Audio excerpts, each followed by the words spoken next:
3월부터 우리가 7초대교회를 우리가 계속 나누다가 2주 전에 성찬식이 있었고 또 지난 주일은 부활주일이었고 해서 2주 정도 건너뛰었습니다. 그리고 오늘부터 다시 우리가 이제 6번째 교회인 빌라델비아 교회를 나누기를 원합니다. 여러분, 그동안 7교회에 대해서 어떤 기억들이 있으십니까? 적어도 교회 이름들은 우리가 기억을 했으면 좋겠다라는 그런 생각이 있습니다. 우리가 교회의 가장 중요한 특징이 무엇이라고 생각하십니까? 우리가 교회를 다니지만, 교회에 나와 있지만 교회를 특징할 수 있는 설명을 우리가 어떻게 할 수가 있겠습니까? 교회의 가장 중요한 특징은 예수 믿는 것입니다. 그렇지 않습니까? 여기는 교회당입니다. 저와 여러분이 바로 교회입니다. 우리를 한마디로 특정 지을 수 있는, 우리를 소개할 수 있는 말이 무엇입니까? 예수 믿는 사람. 그렇다면 예수 믿는 것이 무엇입니까? 라는 질문을 우리가 누군가로부터 받는다면 우리가 어떻게 대답할 수가 있겠습니까? 장로님, 집사님, 근사님, 예수 믿는다라는 것이 무엇입니까? 라는 질문을 누군가에게 받는다면 여러분들 어떻게 답하실 수가 있겠습니까? 우리가 이 질문을 듣고 한번 고민해 보아야 합니다. 오늘 본문에 나오는 이 빌라델비아 교회 당시 예수님을 믿는다라는 것은 결코 쉬운 일이 아니었습니다. 우리가 잘 알지만 교회가 유대인들에게 핍박을 받았습니다. 그리고 또 알지만 우리가 로마로부터 정치적인 박해를 받았습니다. 또한 이 초대교회 당시의 문화가 헬라인들, 이 헬레니즘은 이혼노를 중요하게 여기는 사상이 있거든요. 그래서 영은 선하지만 육은 악하다. 그렇기 때문에 십자가에 못 박히신 그 예수님은 수치스럽고 조롱받아 마땅하다, 미련해 보인다, 어리석어 보인다라고 그들에게 취급을 받았습니다. 이런 상황 가운데서 예수님을 믿는다라는 것은 어떤 의미였을까요?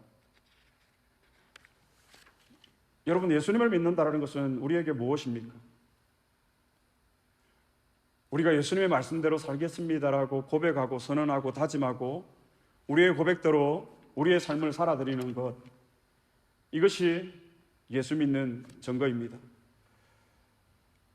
그런데 초대교회 당시 이런 상황 가운데서 예수님이 십자가에 달리신 이것은 어쩌면 우스꽝스러운 부끄러운 일인지도 몰랐습니다.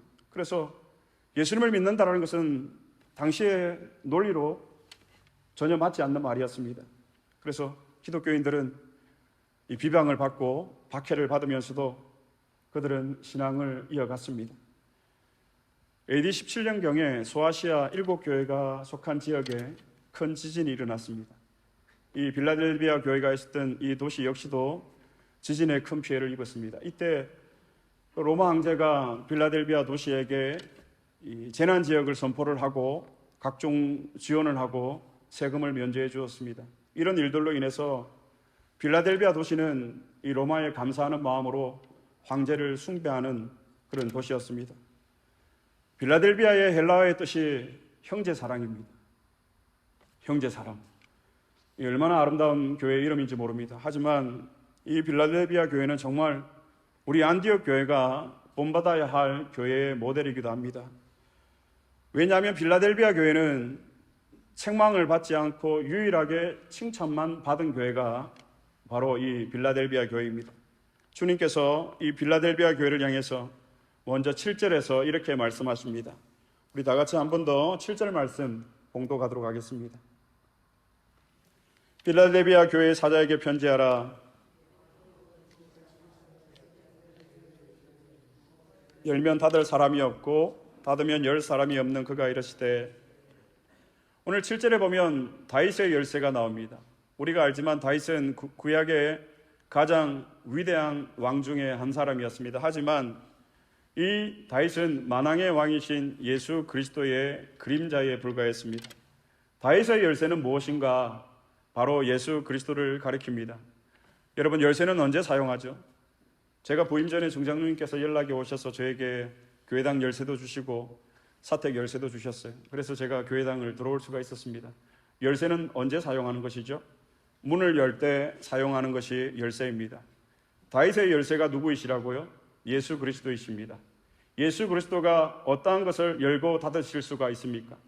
죽음과 사망, 복과 저주, 천국과 지옥, 세상의 모든 것들을 닫고 여시는 열쇠를 가지신 분이 바로 우리 주님이십니다. 그 주님이 오늘 빌라델비아 교회를 향해서 말씀하시는 것입니다. 8절 하반절에 보면 내가 내 행위를 아노니 내가 작은 능력을 가지고서도 내 말을 지키며 내 이름을 배반하지 아니하였도다. 빌라델비아 교회가 칭찬받은 이유가 무엇입니까? 내가 작은 능력을 가지고서도 내 말을 지키며, 빌라델비아의 교인 수는 많지가 않았습니다. 교인 수가 많지 않았기 때문에 재정적으로도 넉넉하지 않았던 것 같습니다. 그리고 이런 사회적인 기독교가 핍박받는 그런 분위기 가운데서 교회 구성원들은 사회적인 약자, 비류들로 이루어져 있었습니다. 높은 사람, 지위가 있는 사람이 교회를 찾아왔겠습니까? 그런데 이런 어떻게 보면 인간적으로 볼품없는 교회를 향해서 주님이 빌라델비아 교회를 칭찬하십니다. 그 칭찬의 내용이 무엇입니까? 내가 작은 능력을 가지고도 내 말을 지키며, 여기서 작은 능력은 큰 능력, 작은 능력을 의미하는 것이 아닙니다. 이 작은 능력이란 당시 빌라델비아 교회가 처해 있는 형편, 상황, 처지, 비록 그럴지라도 그들이 그 작은 능력을 가지고서 주님의 말씀을 지켰다라는 것입니다. 여러분, 우리는 어떻습니까? 내가 신앙생활을 잘할 수 있는 분위기가 되고 상황을 만들어주면 내가 열심히 하겠습니다. 내가 기도생활 열심히 하겠습니다. 신앙생활 열심히 하겠습니다. 그런데 그렇게 상황이 안 되니 어떻게 합니까? 라고 우리가 여러분 반문할 때가 얼마나 많이 있습니까? 그러나 빌라델비아 교회는 그런 상황 가운데서도 작은 능력을 가졌지만, 비록 그들의 처지는 그랬지만 그 가운데서도 주님의 말씀을 지켰다라는 것입니다. 이것이 빌라델비아 교회를 향한 주님의 칭찬입니다. 빌라델비아 교회는 말씀을 믿는 교회였습니다. 말씀을 믿는 교회뿐만이 아니라 말씀을 지키고 순종하는 교회였습니다. 주님의 이름을 배반하지 않는 교회가 빌라델비아 교회였습니다. 여러분, 우리는 말씀을 믿고 있습니까? 그 말씀을 따라 순종하고 계십니까? 그리고 그 말씀을 지키고 있습니까? 그렇지 않다면 우리는 주님의 이름을 배반하는 것일지도 모릅니다. 빌라델비아 교회를 향해서 주님이 약속하십니다. 이 말씀을 묵상을 하면서 이 빌라델비아 교회와 이 우리 주님의 관계가 얼마나 애정의 관계인지 본문을 묵상할 때마다 너무 부럽다. 주님과 나 사이도 이런 관계가 될 수만 있다면, 우리 교회와 주님의 관계가 이런 애정의 관계가 될 수 있다면 얼마나 좋을까. 8절에 작은 능력을 가지고 주님의 말씀을 지킨 빌라델비아 교회를 향해서 주님의 약속이 무엇입니까? 볼지어다 내가 네 앞에 무엇을 두었으되 열린 문을 두었으되 능히 닫을 사람이 없으리라. 다윗의 열쇠를 가지신 이가 빌라델비아 교회 가운데 열린 문을 두셨다. 이 말의 의미가 무엇입니까? 시카고에는 아직 제가 보지를 못한 것 같아요. 열린문 교회라고. 한국에는 이 교회 이름이 열린문 교회라는 이름을 가진 교회들이 많이 있거든요. 이 열린문의 의미가 우리 신약에 나오면 이 선교에 관한 내용이에요. 다시 말하면 빌라델비아 교회 앞에 열린 문을 다윗의 열쇠를 가지신 주님이 두셨다. 주님께서 빌라델비아 교회 가운데 복음의 문을 활짝 열어 두셨다라는 것입니다. 여러분, 교회가 어떻게 복음의 문을 활짝 열 수가 있습니까? 우리가 의자하고 좋은 전도 프로그램들을 가지고 전도 세미나를 가지고 좋은 강사를 모시면 전도의 문이 활짝 열립니까? 우리는 이 빌라델비아 교회를 벤치마킹해야 돼요. 작은 능력을 가졌지만, 비록 보잘것없었지만, 비록 사회적으로 그들이 이러한 복음을 지켜내기 위해서 그 무엇도 할 수가 없었지만, 그러나 그들은 그들이 가진 작은 능력으로 주님의 말씀을 지켰고 주님의 이름을 배반하지 아니했을 때에 주님께서 빌라델비아 교회 가운데 이 복음의 문을 활짝 열어두셨다는 것입니다.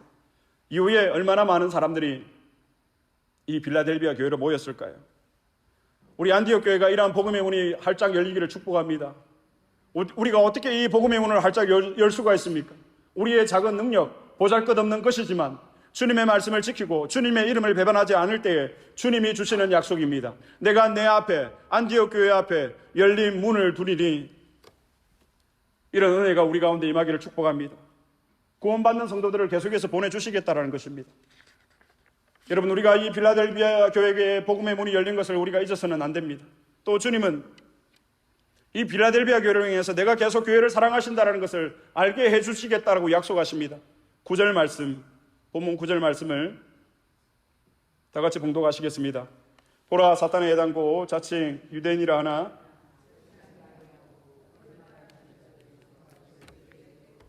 그들로 와서 내 발 앞에 절하게 하고 내가 너를 사랑하는 줄을 알게 하리라. 내가 너를 사랑하는 줄을 알게 하리라. 하나님께서 빌라델비아 교회를 얼마나 사랑하시는지 여러분, 우리가 말씀에서 구구절절 다 느낄 수가 있습니다. 본문의 유대인을 무엇이라고 지칭하고 있습니까? 사단의 해당이라고 지칭하고 있습니다. 사단의 해당, 이것이 바로 유대인입니다. 그런데 주님께서 빌라델비아 교회를 사랑하시는데 그 증거로 오늘 유대인들이 회개하고 빌라델비아 교회로 돌아올 것이다라는 약속을 오늘 우리 주님께서 빌라델비아 교회에 주시는 거예요. 유대인이 누구라고요? 사단의 해당, 강팍한 사람들, 정말 이 사람은 예수 믿지 않을 사람일 것 같은 사람, 그 사람들이 회개하고 교회 앞으로 나오겠다라는 것입니다. 이런 일, 이런 역사는 하나님께서 교회를, 빌라델비아 교회를 사랑하신다라는 것을 보여주시기 위한 하나님의 일하심, 하나님의 역사, 하나님의 섭리인 것입니다. 여러분, 우리 교회 가운데도 스님이 교회 나오라고 나오지 말라는 법은 없지 않습니까? 주님께서 이런 일들을 행하셨습니다. 상상할 수도 없었던 이러한 놀라운 일, 주님께서 빌라델비아 교회를 사랑하시는 것을 보여주시기 위한 하나님의 사랑의 일하심이었습니다. 여러분, 우리 교회 가운데 이런 일이 일어날 줄 믿습니다.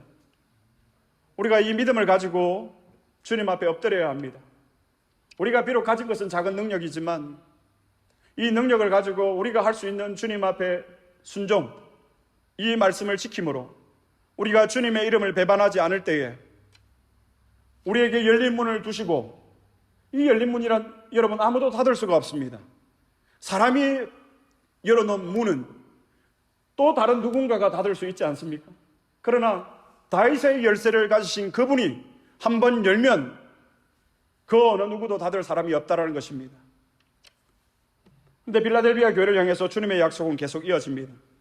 10절 말씀에 네가 나의 인내의 말씀을 지켰은즉, 네가 나의 인내의 말씀을 지켰은즉, 이 말씀은 8절의 말씀을 반복하고 있습니다. 내 말을 지키며. 빌라델비아 교회는 어떤 교회였습니까? 말씀을 잘 아는 교회였습니까? 말씀을 열심히 배우는 교회였습니까? 물론 그런 교회였기도 했겠지만 빌라델비아 교회의 특징은 말씀을 잘 지키는, 말씀을 순종하는 교회였습니다. 여러분, 우리는 어떤 교회입니까? 나는 어떤 신자입니까? 말씀을 머리에만 담아두고 있습니까? 말씀을 알기에 갈급합니까? 아니면 한 말씀이라도 그 말씀을 내가 순종하며 지키며 살아가 있는 그런 하나님 기뻐하시는 그런 신자의 삶을 우리가 걸어가고 있습니까? 내 말을 지키며 나의 인내의 말씀을 지켜선즉, 인내의 말씀, 여러분, 이 말씀이 우리에게 주는 의미가 무엇입니까? 말씀을 지키기 위해서는 인내가 필요하다는 것입니다. 참고 견디는 것 없이 우리가 하나님의 말씀을 지켜낼 수가 없다는 것입니다. 여러분, 우리가 인내해야 합니다. 우리가 언제 인내하죠? 어렵고 힘들고 고통스러울 때 우리가 인내하는 것 아닙니까? 우리가 운동을 하다가 지칠 때가 있습니다. 그러나 우리가 더 임프로브 시키기 위해서 어떻게 합니까? 참습니다. 인내합니다. 우리가 하나님의 말씀에 대한 순종도 마찬가지예요. 우리에게 인내가 없으면 우리가 이 말씀을 우리가 지켜낼 수가 없는 거예요. 근데 우리는 이 인내를 깊이 묵상하지 않고 있는 것 같습니다.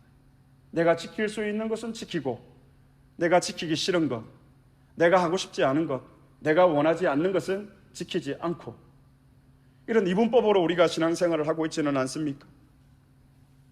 빌라델비아 교회는 주님의 말씀에 순종했습니다. 그런데 그냥 순종한 것이 아니라 인내하며 순종했습니다. 여러분, 우리가 신앙생활을 하면서 우리에게 어떤 어려움이 있고 어떤 힘듦이 있고 어떤 고난이 있더라도 여러분, 내가 인내하겠다라고 하나님 앞에 결심하시기 바랍니다. 이 인내가 없이는 우리가 하나님의 말씀을 지켜낼 수가, 순종할 수가 없습니다.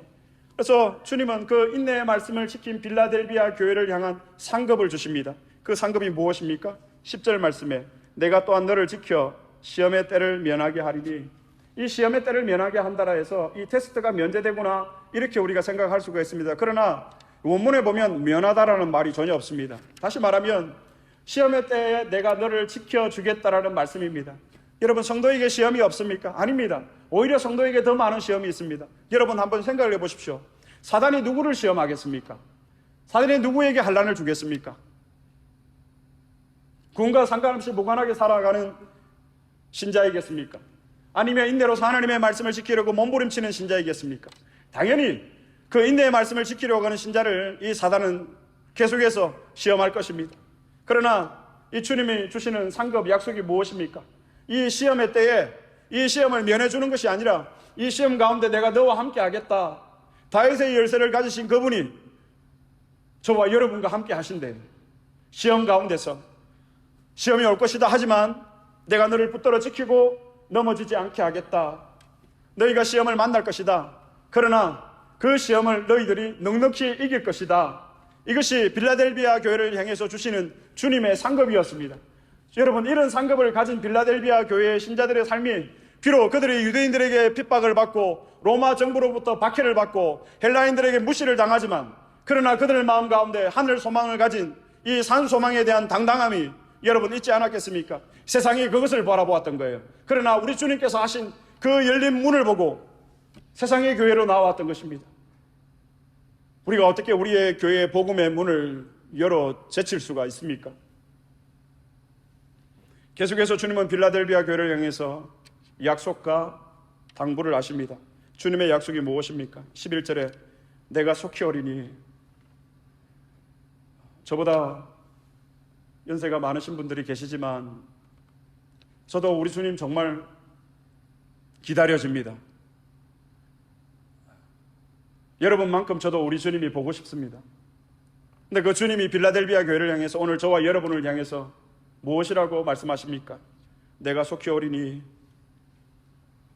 이 시대를 살아가는 신자의 유일한 소망, 위안이 무엇입니까?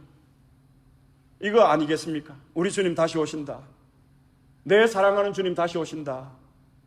내가 속히 오리니. 빌라델비아 교회를 향한 주님의 약속입니다. 주님께서 그토록 사랑하시는 빌라델비아 교회에 주시는 주님의 약속입니다. 그리고 빌라델비아 교회를 향한 주님의 당부는 11절에 내가 가진 것을 굳게 잡아 아무도 내 멸류관을 빼앗지 못하게 하라.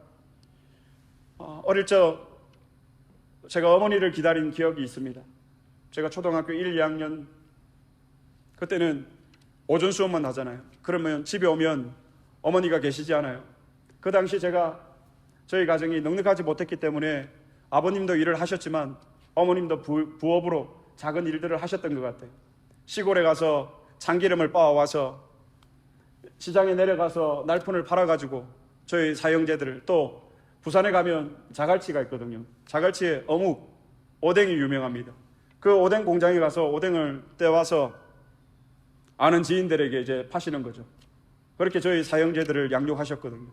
근데 어릴 적 이제 제가 집에 오면 형들은 뭐 중학교, 고등학생이니까 아무도 없어요. 그러면 어머니가 계시지 않을 때는 제가 집에도 들어가지도 않아요. 지금 생각해 보면 무서웠던 것 같아요. 그래서 대문 앞에서 기다리는 거예요. 근데 어머니가 계시지 않을 때마다 대문 앞에 쪽지를 두셨어요. 진규야, 엄마 몇 시에 올게. 어디 간다, 기다려라. 그러면 그 쪽지를 가지고 제가 그 대문 앞에서 계속 기다리고 있는 거예요. 친구들이 놀자고 해도 놀지 않는 거예요. 근데 그 기다리는 시간이 지금 생각해 보면 하나도 지루하지 않았어요. 왜 그랬을까요? 이 소망이 있었기 때문에. 우리 엄마 온다. 그리고 저희 집이 산동네였기 때문에 어머니가 오시는 거 보여요. 그러면 제가 엄마 하고 부르짖으면 엄마가 오셔서 저를 안아주시는 거죠. 그때만 해도 제가 귀여웠거든요. 지금은 이렇지만. 그러면 어머니께서 그냥 오십니까? 뭐 순대도 사오시고 8달 남은 오뎅도 가져오셔가지고 이거 먹으라면서. 그러면 얼마나 행복했는지 몰라요. 그 기다림, 말씀을 준비하는데 여러분 그 기다림이 생각나는 거예요. 오늘 빌라델비아 교회에 주신 이 쪽지의 내용이 무엇입니까? 주님이 오늘 사랑하는 저와 여러분에게 주시는 쪽지가 무엇입니까? 기다려라, 내가 속히 온다.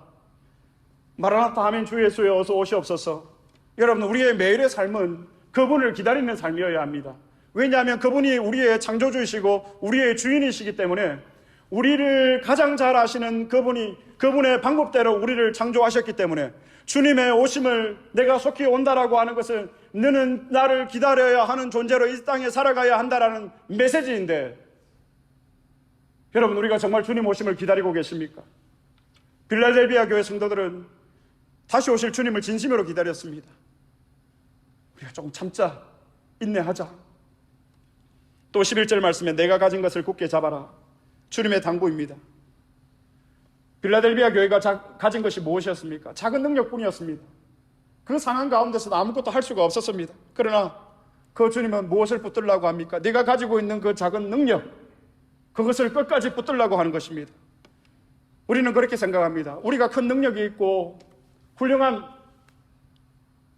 능력들이 있으면 하나님께서 더 크게 사용하실 것이다. 좋지 않겠나? 그러나 여러분, 이것은 상관없습니다. 우리 주님은 우리의 능력의 크기에 따라 좌우되시는 분이 아니십니다. 가룟 유다가 없으면 맞대야를 들어서라도 주님은 주님의 일을 이루십니다. 그래서 주님은 우리가 작은 것이지만 이것을 우리가 붙들어야 한다는 것입니다. 내가 가진 것으로 여러분 주님을 붙들고 계십니까? 아니면 주님 나에게 좀 더 큰 능력을 주시면 내가 그때 주님을 붙들게요. 이런 작은 능력이지만 이것을 붙드는 자에게 주님이 주시는 약속이 또 있습니다. 12절 말씀에 이기는 자는 내 하나님 성전의 기둥이 되게 하리니 그가 결코 다시 나가지 아니하리라. 당시 소아시아에 있었던 큰 지진 때문에 그 이후에 얼마나 많은 여진이 일어났는지 모릅니다. 여진이 있을 때마다 저도 부산에 있을 때 몇 번 경험을 했지만 여진이 있으면 얼른 그 집 밖을 뛰쳐나가야 합니다. 그렇지 않습니까? 소아시아 가운데 그런 여진이 있을 때마다 흔들리는 건물 밖으로 사람들이 뛰쳐나갔습니다. 당시 빌라델비아 사람들이 어떻게 생각했을까요? 이 땅의 집은 결코 안전할 수 없다. 지진으로부터 보호받을 수 없다.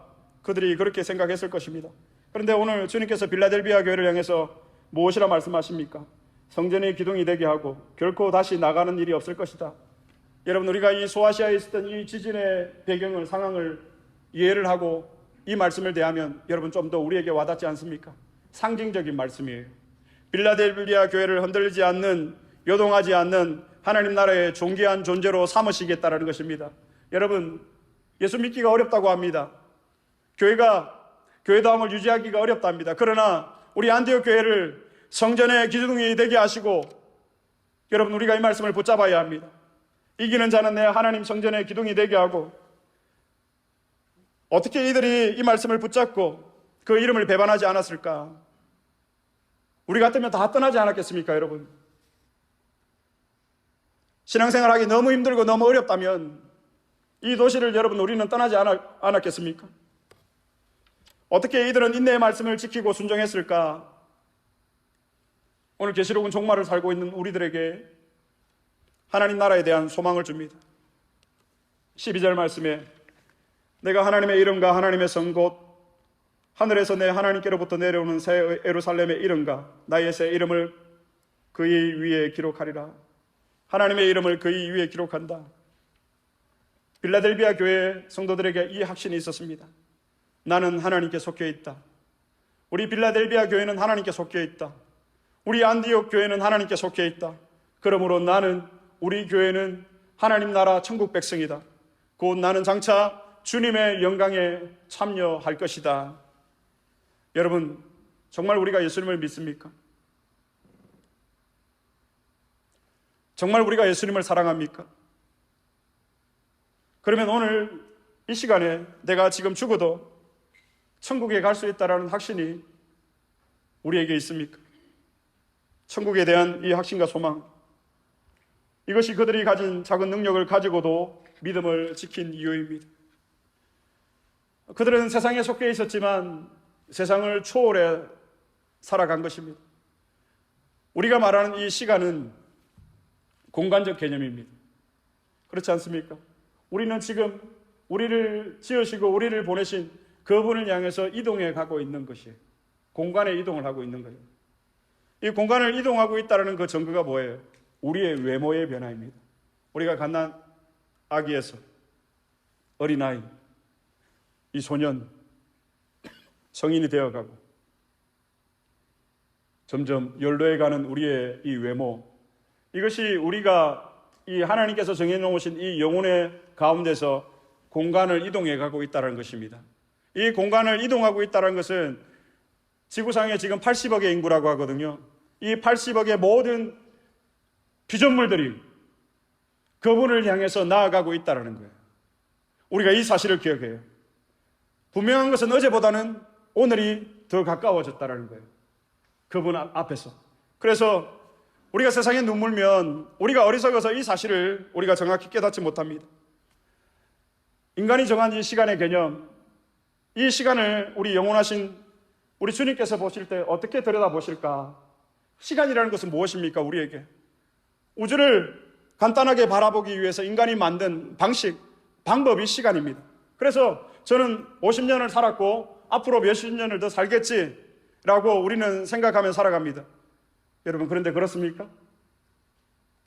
여러분, 우리가 이 시간이라는 속에서 함몰되어서 영원하신 하나님을 잊고 그 주님이 오신다는 말씀조차도 잊고 우리의 방식대로 우리의 방법대로 우리가 살아가고 있지는 않습니까? 세월을 아끼라 때가 악하니라.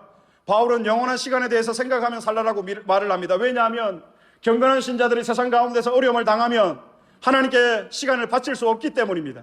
그래서 세월을 아끼려면 대가를 지불해야 한다. 이 세월을 아끼는 이 값진 인생을 살기 위해서는 우리의 자신을 하나님께 고정하고 우리의 시선을 하나님께 두기 위해서는 우리의 신앙을 방해하는 모든 장애물과 관계를 끊지 않고서는 우리가 영원하신 주님을 바라볼 수 없다라는 말씀입니다. 그렇지 않습니까, 여러분? 우리가 하고 싶은 거 다 하고 갖고 싶은 거 다 갖고 즐기고 싶은 거 다 즐기고 남은 시간 주님 앞에 나와서 예배드리면 주님이 그것을 모르시겠습니까? 빌라델비아 교회 교인들은 그들이 처한 상황 가운데서 얼마나 자괴감이 들었고 무기력한 생각이 들었겠습니까? 이 사역자가 얼마나 자괴감이 들었을까? 모일 수도 없고 예배할 수도 없는 그런 상황 가운데, 그리고 직분자들, 그리고 그 시대 가운데 아빠와 엄마들 얼마나 무기력함 때문에 실망을 했을까? 그러나 그러한 상태에서도 그들은 작은 능력을 가지고 주님의 말씀을 지키려 했고 그 주님의 이름을 배반하지 않았습니다. 사랑하는 형제자매 여러분, 우리에게 있어서 소망은 무엇입니까? 우리의 유일한 위안이 무엇입니까? 내가 속히 오리니. 그런데 오늘 이 주님의 말씀은 이 시대 가운데 그렇게 환영받지 못합니다. 그러나 우리의 신앙의 선배들은 이 예수님의 재림을 간절히 기다렸습니다. 하지만 요즘 이 재림의 얘기를 하면 이단 아닌가, 사역자로서 이 재림을 전하는 것도 쉽지가 않습니다. 그러나 우리가 왜 오늘 이 주님의 재림을 간절히 사모하면서 기다리지 못할까? 현실적으로 우리의 삶이 많이 나아졌기 때문이 아닌가?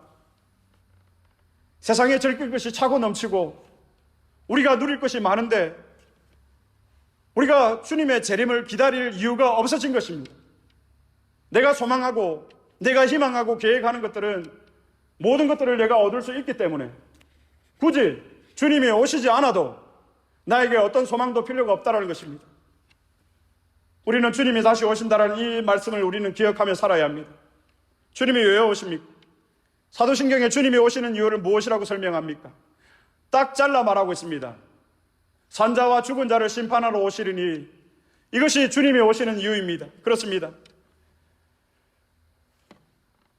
빌라델비아 교회의 성도들은 주님의 재림을 간절히 소망했습니다. 우리가 제대로 예수를 믿으려면 초대교회 상황처럼 우리의 삶도 억울함의 연속일 것입니다. 우리가 어떻게 이 억울함을 해결할 수가 있습니까? 오직 우리의 의로우신 재판장이신 주님께서 다시 오실 때 우리의 억울함, 우리의 원통함을 풀어주십니다. 내가 속히 오리니. 계시록 마지막 22장에는 이 말씀이 3번이나 반복되고 있습니다. 마지막 절에는 내가 진실로 속히 오리니. 주님께서 다시 오십니다. 공의로운 심판을 위해서 주님은 반드시 다시 오십니다. 그 심판주가 오셔서 우리의 행한 대로 갚으실 것입니다. 내가 속히 오리니. 주님을 기다리시면서 우리가 가진 것이 적은 능력이라 할지라도 우리의 처지와 우리의 연실이 많은 것들로 하나님 앞에 바칠 수 없는 상황이라 할지라도 주님의 말씀을 끝까지 지키고 주님의 이름을 배반하지 않고 주님의 말씀대로 살아서 복음의 문이 활짝 열려있는 저와 여러분 안디옥 교회가 될 수 있기를 그리스도의 이름으로 축복합니다. 말씀을 기억하시면서 우리 이 찬양 하나님 앞에 올려드리겠습니다. 주님 다시 오실 때까지